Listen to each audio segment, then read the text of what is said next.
So I told him, I'm going to have a few drinks if I'm going to cough for you guys. Oh, hey, everybody. Welcome to Old World Tech Fridays. We appreciate you coming and hanging out with us this evening. It's already August 25th. Holy cow, like 3/4 of the year is pretty well gone. Right? Yep. Oof, it'll be sweater weather before you know it.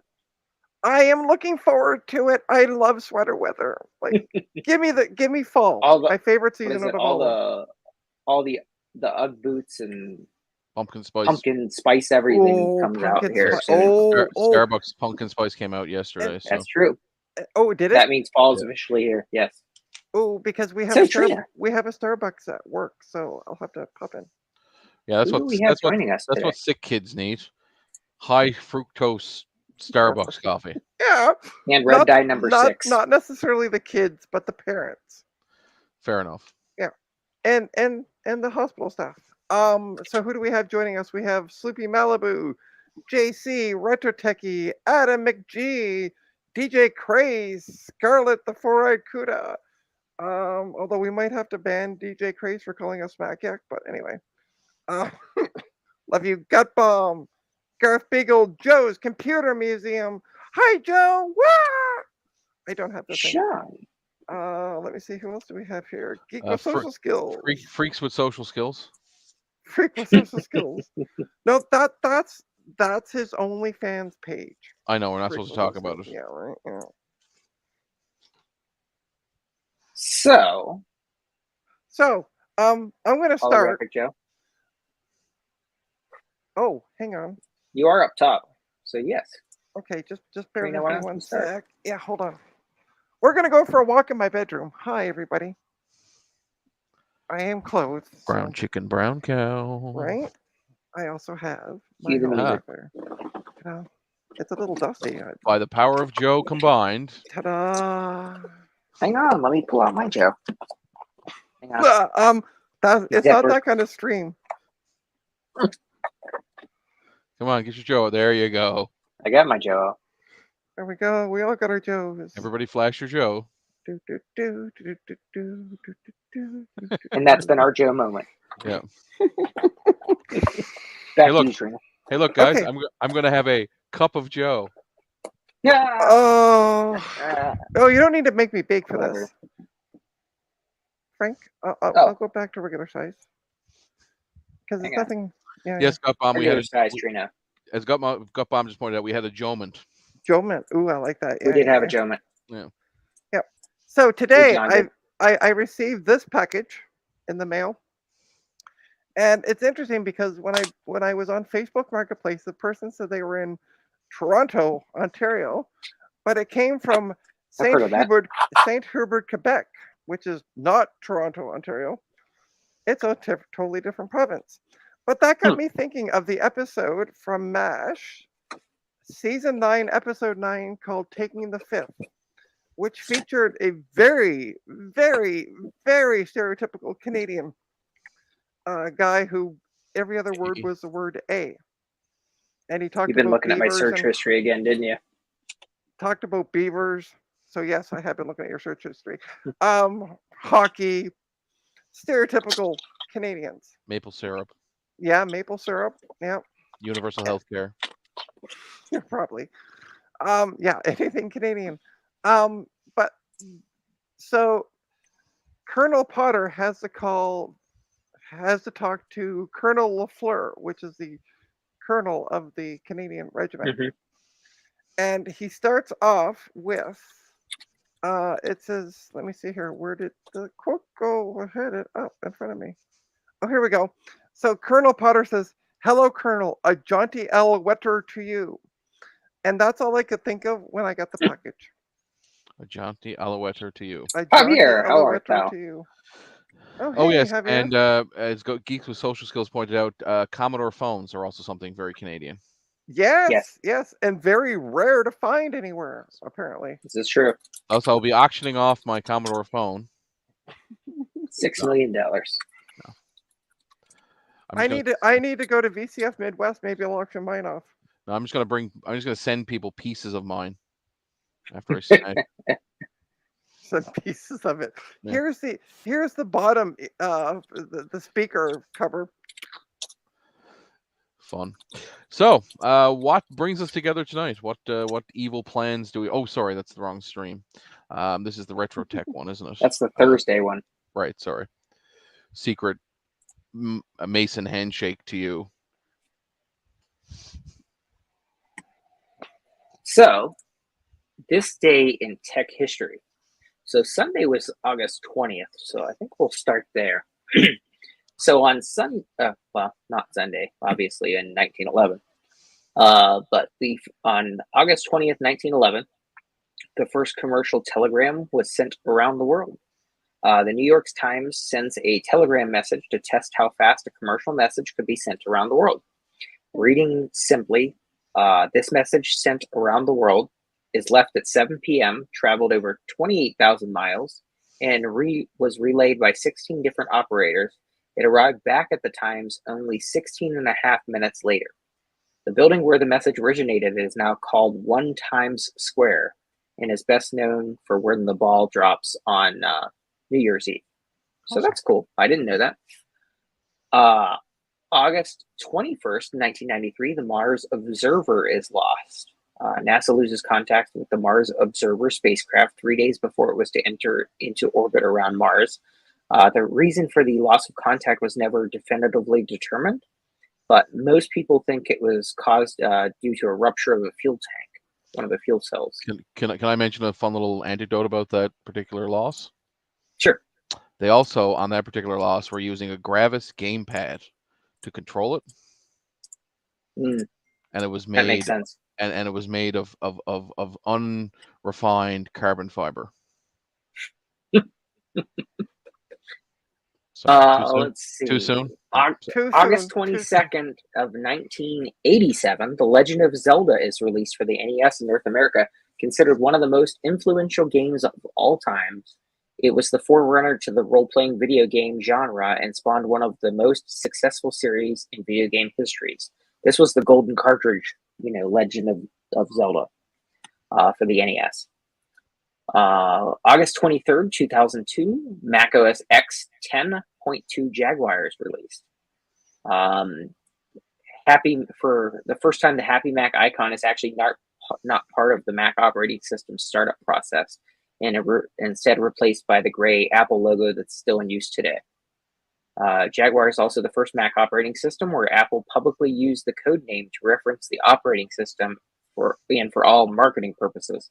All Mac OS releases since Jaguar have been referred to by its Big Cat themed code name. Up until Sierra. Yes, true. Or what was Maverick? No, Maverick. Yeah. Let's see. August 24th, 1993, Apple loses to Microsoft in court. Perhaps one of the most famous lawsuits in tech history is decided for Microsoft. Apple claimed that Microsoft Windows violated the copyrights on the visual displays of the Macintosh. The judge in the case actually ruled that most of the claims were covered by a 1985 licensing agreement between Apple and Microsoft. Other claims were not violations of copyright due to the merger doctrine, which basically states that ideas can't be copyrighted.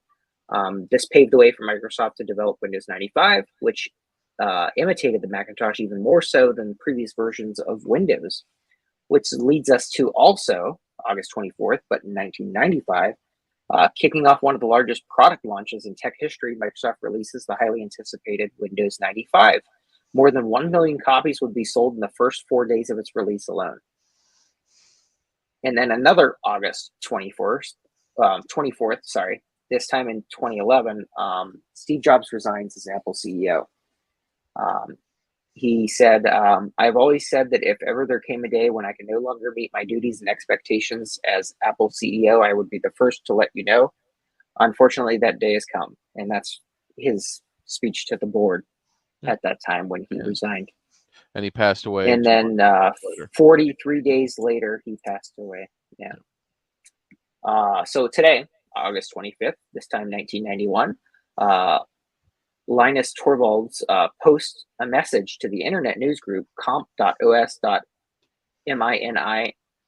X with the subject line, "What would you like most in MINIX?" question mark. This is the first announcement that he's working on an operating system that would one day become Linux. And that's this day in tech history. Cool. So poor Joe made a Batman reference to Ryan's camera being askew like the penguin, and then nobody made a joke about Batman. I don't know if he saw my comment, but I will come lick up your milk. Meow. Joe. Will also joined us in the meantime. Joe. Yeah, hi, Will. Joe, do you want to know how I got these scars? But yes, I agree with this comment. The best part of Windows 95 was the Weezer video that came on the CD. 100%. What's with these homies dissing my girl? And the Jennifer Anderson and what's his name?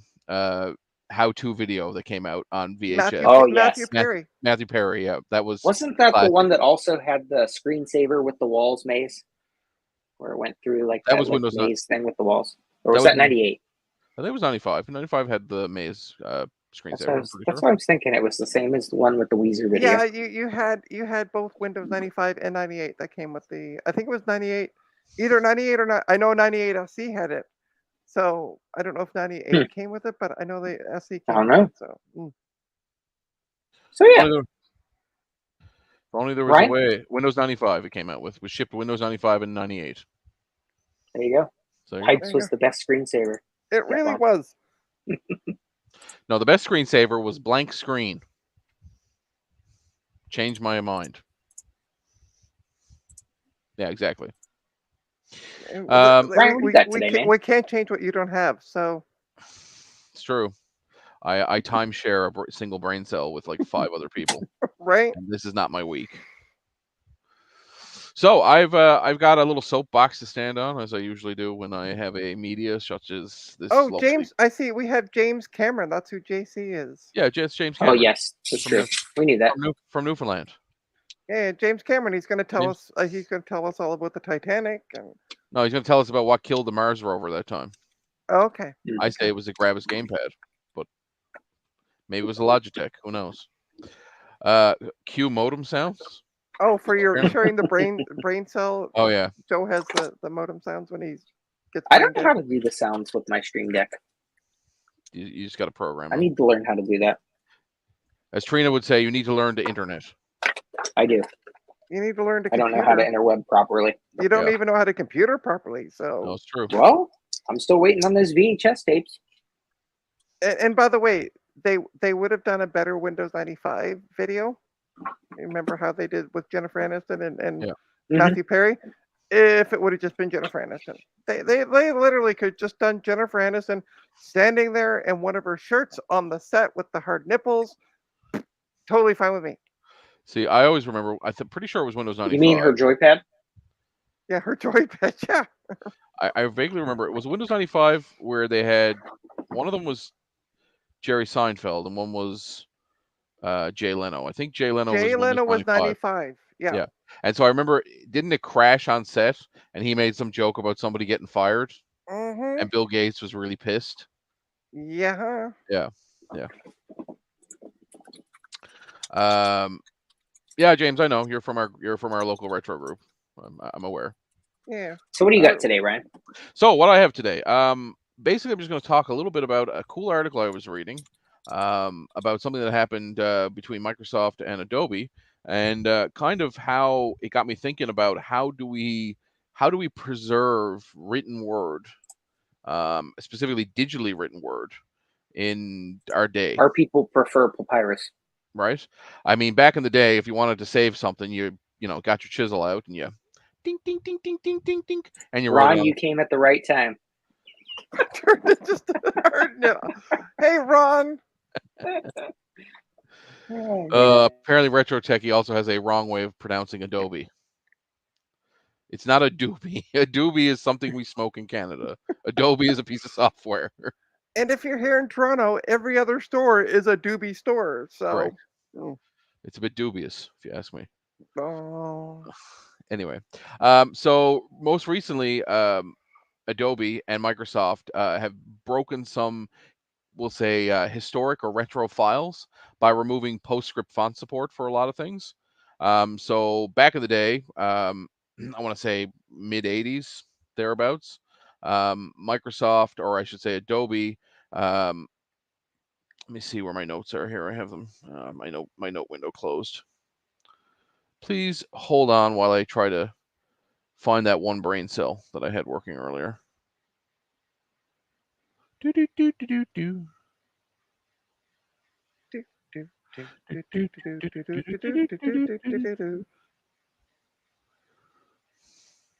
Oh yeah, so basically, back in the day, Apple or Adobe PostScript fonts were licensed by Apple. Apple licensed those fonts and used them with the original image writer. And doing that, they were able to basically make the words on the page look like what you saw on your screen. The idea being that what you print show up what you have on the file on the computer, which is perfect. That's what we wanted, and we've all got used to that.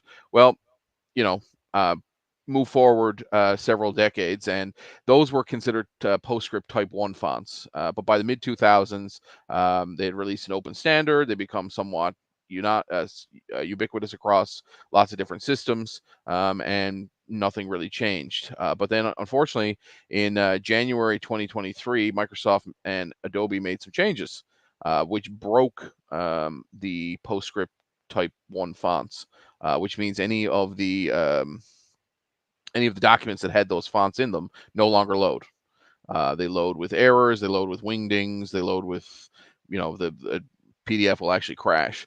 So that got me thinking. It's like, in the future, how are we going to preserve written word so that something as stupid as, well, that font doesn't exist anymore, or that typeface doesn't exist anymore? How um, how would you So, preserve that? so I just have a question. I have a PDF file. Yeah, I don't have Adobe. I use Foxit. right. Will it still be broken in Foxit on my Mac? Apparently not, because that still has access to the Type 1 fonts. Okay. Just reading the story here. So just for those who don't know, Foxit is a free PDF program. Right. As And as it is has loading it inside Chrome, for example. Chrome has a yeah, built-in yeah, yeah, PDF exactly. reader. Yeah, yeah, right. So does Edge. So does Edge. I was gonna say Yeah. yeah. Um,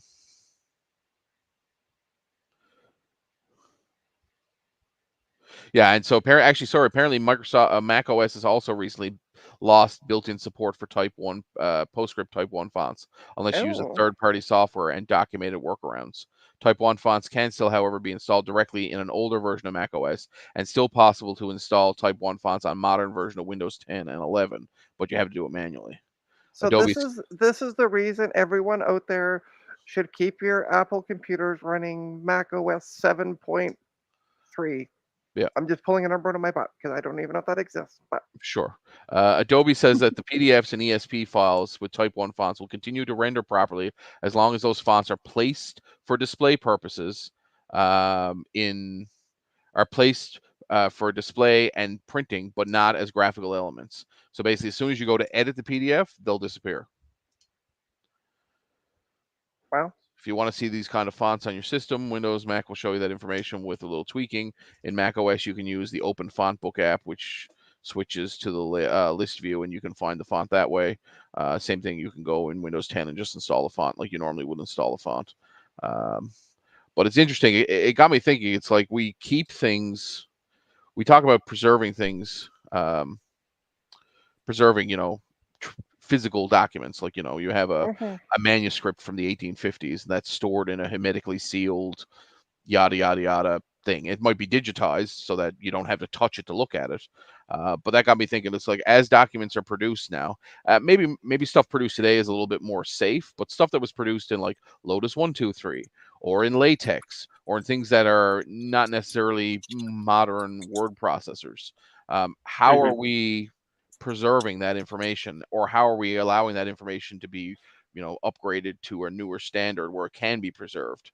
I mean, it's funny to think, but the best way to preserve some of this stuff might be to set up a random retro computer, print off the documents, scan them as new documents, and store them that way, or scan them as images so that the font doesn't affect the document itself, right? So I just kind of want to, I just kind of got me thinking, especially in where I work in academics, how are we as a society making sure that our written word is stored and saved for future generations? I mean, even going beyond written word, how are we guaranteeing our art is being saved? I mean, traditionally, for example, the Mona Lisa, there's only one of them. It's currently stored in a building and it's kept fairly safe, but you can find pictures of it on the internet, right? Sure. There's a repository of copies, if you will. Are we also doing that for other art that's being created today? Are we making sure that certain types of art, visual art, things that are video based or are moving pictures or use like Flash animation? There's another example. Like Flash doesn't exist anymore. How are we making sure that all those Flash animations that were from the early 2000s are being saved? So just a thought. I thought maybe some people would find it interesting, maybe talk about how we look at preserving, for historic purposes. We talk about preserving the computers themselves, but half the time we also need to remember to preserve the documents that would have been produced on those machines. Sure. So anyway, that's my little rant for the day. By the way, speaking of PDFs, John, I don't know, John Warnick, Adobe co-founder and inventor of PDF, died at the age of 82. Yes, he did. Yeah. Yes, today. Yep. So apparently we're not supporting it, but there was a great meme about that, and I'm trying to find it. It was on, here we go. John Warnick, inventor of the PDF, dies at 82. As the founder of Adobe Systems, he oversaw the development, software and systems that made modern personal computing possible. Yep. He probably was also worked on the what's it called? What was the Adobe? No, it was Xerox. Sorry, that made the first desktop computer. I was thinking it was Adobe. But yeah, he. Let me see here. I'm just trying to see if he. What they say. He was known for creating pioneering. Blah blah blah. Cause of death. Oh, it's pink. Cancer. Is what the. Does screen burning count as document preservation? I mean, in some ways, hilarious. Yeah, sure. Real problems. That's true. Will from KMac Vintage says, "Go back to that blue ink vintage copy paste machine that teachers used to use." That Yeah, smelled the amazing. Ditto machine. Right, I know that, and I agree with him. It smelled smell. amazing. Yeah, and it was always warm. The paper would always be warm. Yes, when they you, passed out on. Yeah. So, I have something interesting that I want to talk about. Okay. That I don't know that I believe it, but it's been verified, so I guess it is true, but it's just shocking. So yesterday it was announced that Apple actually is backing a California right to repair bill. I saw Louis Rossmann talked about that, and I was like, this has to be a fake video. Yeah, I mean, this is a major policy shift for Apple. There has to be some reason why they're doing it. Yeah, but it's because it looks good for the company. Yeah, and this makes money, makes all the world go around for them. So they've historically opposed right to repair efforts, but now say with the right provisions in place, it can support expanded consumer repair access. This means that Apple customers would have access to parts and tools for 3 years after the date of manufacture of the most Apple, the most of Apple's product lineup. If you look at Louis Rossmann did an explanation of the Apple tools. So you have to use Apple's tools, and they're like $3,000. Well, what's funny because JC said, I'm sure there's some caveats in there. Yeah, JC, there's your first caveat. What's hilarious is for your tools. Yeah, even for something like screen protectors. Yeah, I watched a YouTube video of this person that actually purchased Apple's screen protector applicator, which they can sell. They sell them as tools for places that do this. Yeah. And I thought it was hilarious. They sell them to their reseller refurbishing. Yeah. Not reseller refurbishing. They're restore. They're, what do they call them? Like Jump Plus here in Canada. Place. Yeah. Jump Plus in Canada is an Apple certified reseller and an Apple certified repair center. So they would buy these tools. Kind of like the Best Buy. Yeah. Here. Best Buy does the same thing. But what's crazy is yeah, some of the tools, if you actually look at the things they sell, like they're crazy looking. Some of these things are absolutely crazy looking. I mean, they work, but they're interesting They look contraptions. I wonder they how look long like they it's were going to. designed by a German, like over-engineered, Oh, I'm sure. Yes. stupid like amounts of No, engineering they had goes the into people it. from IKEA make them. Yeah.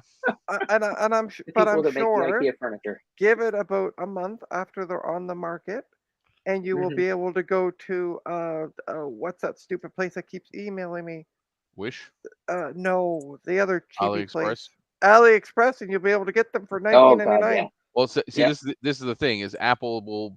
I feel what they're going to do is they're going to say yes, you can buy parts from us, but you can't install them or keep the warranty on them unless you use our certified tools to install But them how are they going to know?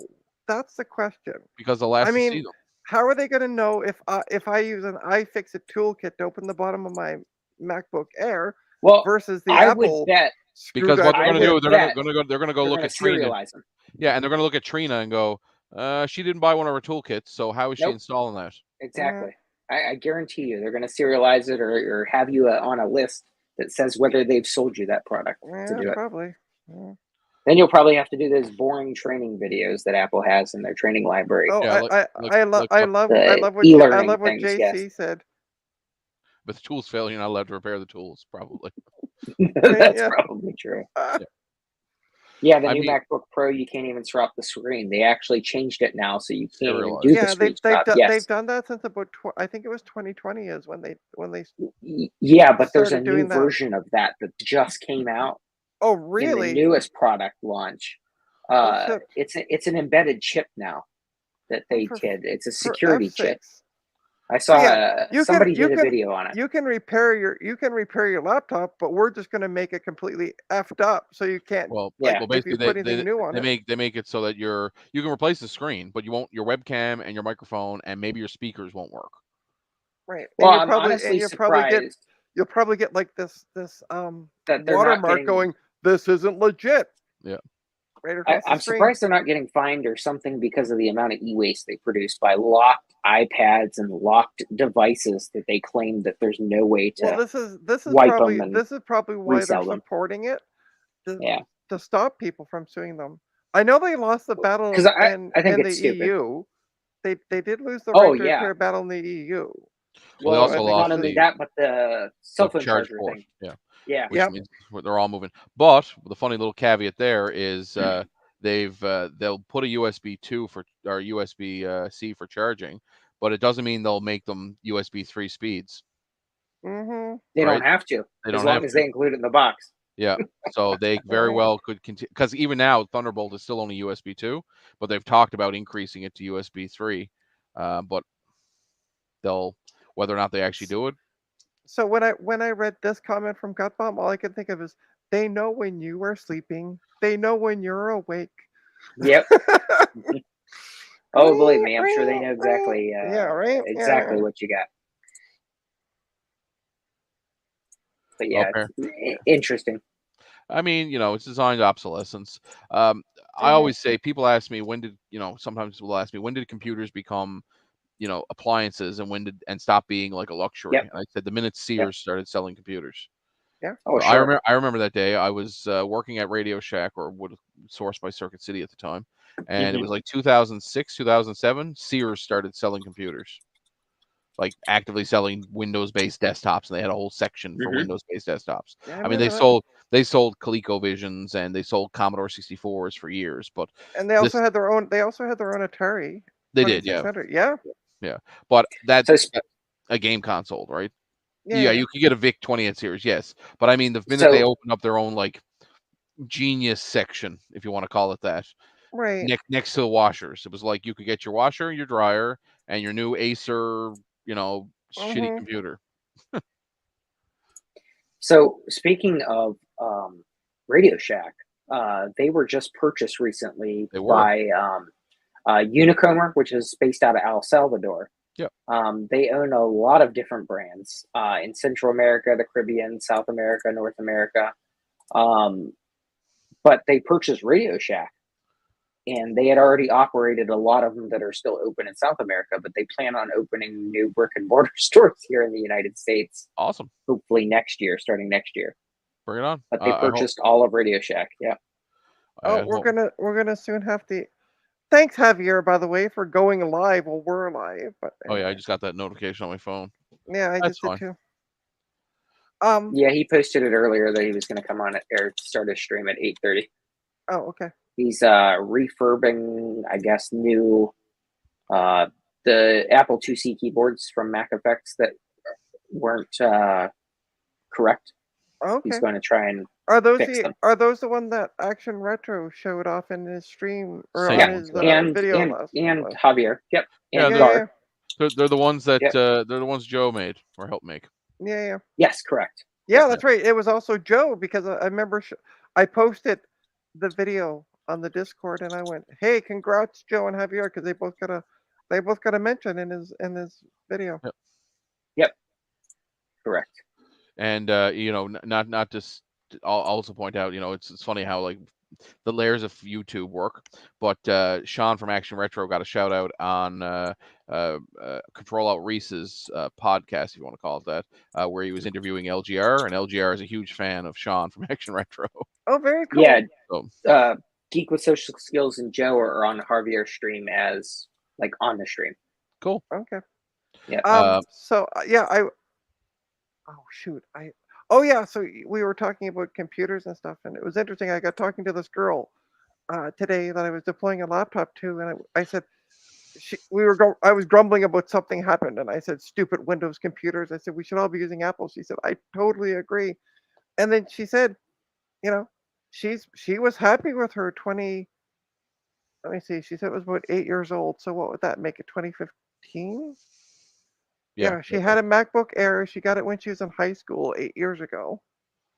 That's when I stopped like talking to her because I'm like, I'm going to go to jail now. But she's like, and I just recently purchased a new like the M2 because it was starting to get slow. Yep.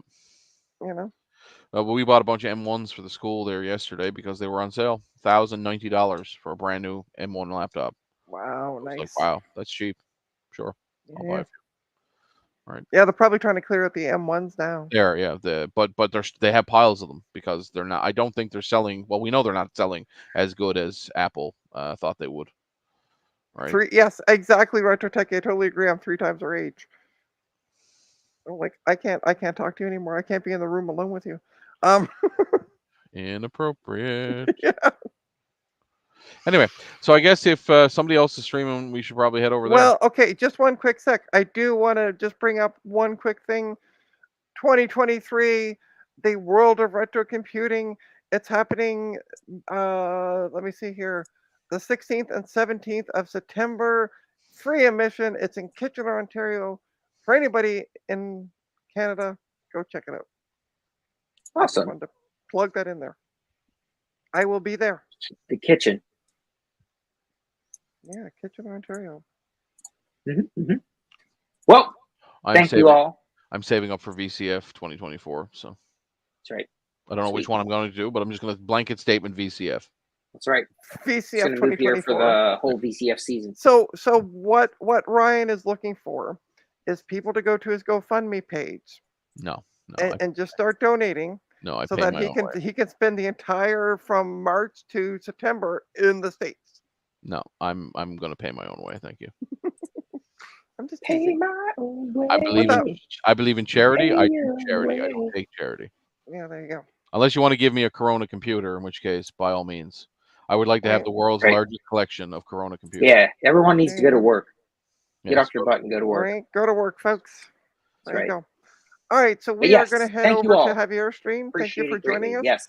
Don't forget to lasso that like. Oh wait, no, this is the wrong stream to say that.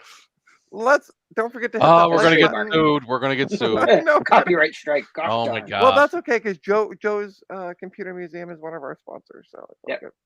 But hit that like button. Thank you all. Subscribe. We only stream once a week, so you won't be bombarded. That's right. No. And have a good night. Fantastic week, guys. A wonderful evening, everyone. We'll see you all on Javier's stream.